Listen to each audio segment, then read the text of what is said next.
Hoje nós vamos falar sobre alergias alimentares, que é uma reação do sistema imunológico, uma reação bem desagradável, em alguns casos perigosa, após a ingestão de determinados alimentos. Você sabia, por exemplo, que ao lado do camarão, o leite bovino é o maior causador de alergias alimentares no Brasil? Pois é. E um projeto de lei que tramita no Senado quer listar os alimentos com maiores riscos de alergias.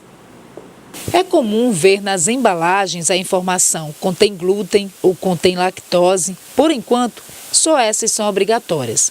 Agora tramita no Senado um projeto de lei para relacionar os rótulos dos alimentos à presença de outros ingredientes que provocam alergias, como ovos, peixes, crustáceos, moluscos, castanhas, amendoim, trigo e soja. As alergias são manifestações do organismo após a ingestão ou contato com certo alimento. As reações incluem urticária, inchaço, coceira, dor abdominal ou até mesmo o fechamento das vias respiratórias e o comprometimento de órgãos, o que pode levar à morte. O risco não é só na escolha do que comer, é preciso tomar cuidado com tudo que se leva à boca. Se a colher usada para mexer a panela do frango da coxinha tiver sido a mesma que preparou o recheio da empada com camarão, por exemplo, pode gerar um problema sério. A alergia do Ramiro é tão severa que ele passa mal só de estar perto de alguns alimentos. Algumas vezes, quando eu chego perto, uma vez aconteceu meu braço inchar, só porque eu estava do lado do camarão cru, fresco, que a gente chama, e aí meu braço empolou todo. Entendeu? Meu corpo começou a empolar todo. Ramiro começou a ter alergias a frutos do mar há cerca de 20 anos. Dos médicos, o alergologista pediu para eu tomar sempre cuidado com a origem das comidas. Se tiver alguma comida relacionada a crustáceos, para eu sempre evitar. Coisa, né? E é desse jeito mesmo, segundo dizer aqui para mim a médica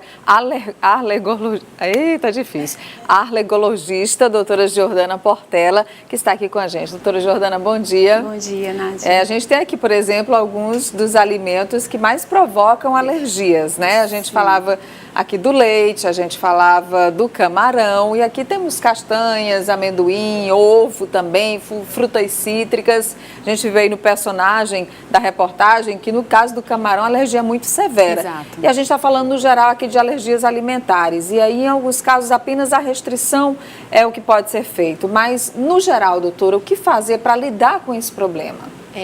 Bom dia a todos. É exatamente isso que vocês comentaram. Cada vez mais essas alergias alimentares estão crescendo e os grandes estudos populacionais mostram exatamente esses alimentos que vocês citaram. Acaba-se tendo uma certa repetição, né? Ovo, leite, soja, trigo e os crustáceos são os grandes vilões. Até alguns alérgenos novos têm começado, por exemplo, em algumas situações o coco, o milho, mas são menos frequentes. A conduta inicial da família, no caso, quando lida com o paciente, a criança ou o adulto, é evitar aquele alimento, né? Então, ter essa noção do diagnóstico de que as reações com os alimentos, elas são imediatas, né? Nesse caso, nós estamos comentando aqui.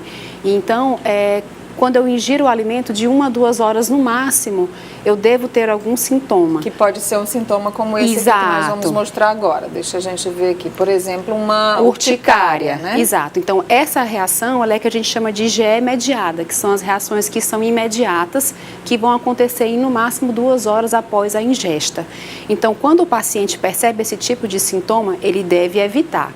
Alguns alimentos, nós já temos protocolos de indução de tolerância, de dessensibilização.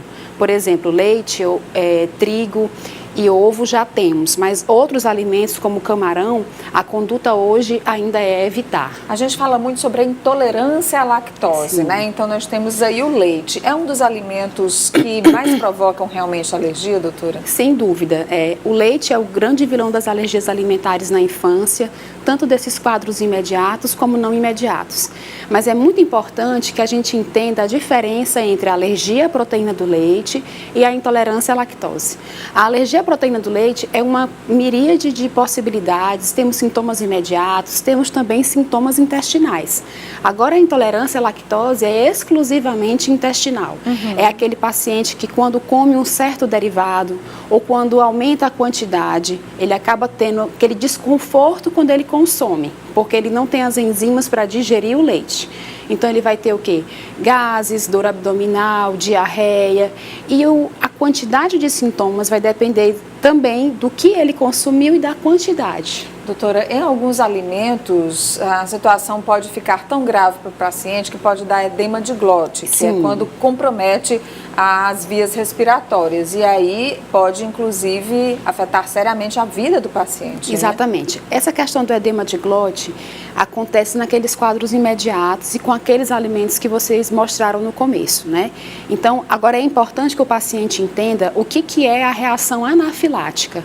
É muito raro o paciente ter direto um edema de glote.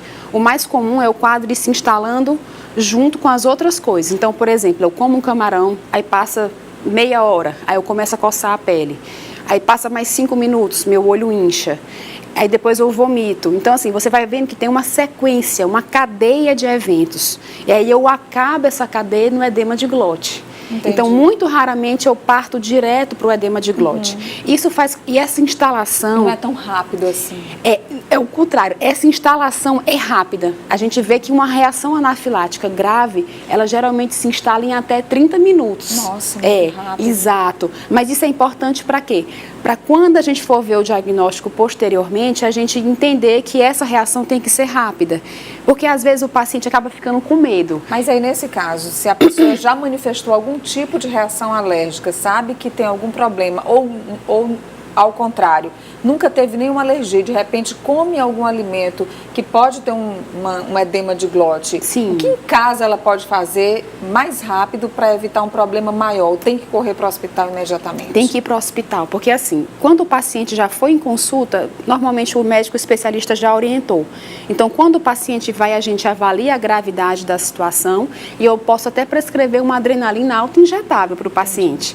Mas, de qualquer forma, a gente sempre entrega para os pacientes o que a gente chama de plano de ação.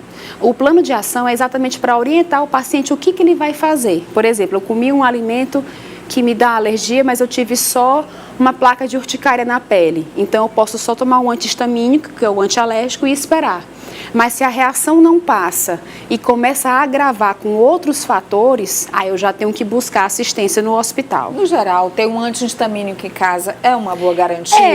Mas é entender que ele só vai resolver sintomas mais leves. Sim. Sintomas mais graves, o paciente vai procurar a assistência mesmo no hospital, na emergência, para receber a adrenalina, que é a medicação de escolha para esses eventos graves. Bom, só para a gente mostrar aqui a última foto, que também é uma foto que mostra um sintoma de reação alérgica a um determinado alimento. Inclusive, quando a gente falou sobre esse tema e conversando com pessoas próximas, essa foto veio de uma criança aqui de Teresina que ingeriu um biscoito de coco e acabou ficando desse jeito. A identificação foi justamente esse tipo de alimento que provocou essa reação.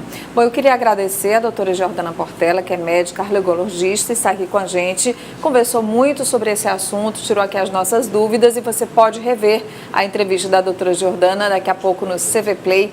Muitíssimo obrigada, doutora. Obrigada a vocês. Um bom dia. Bom dia para todos.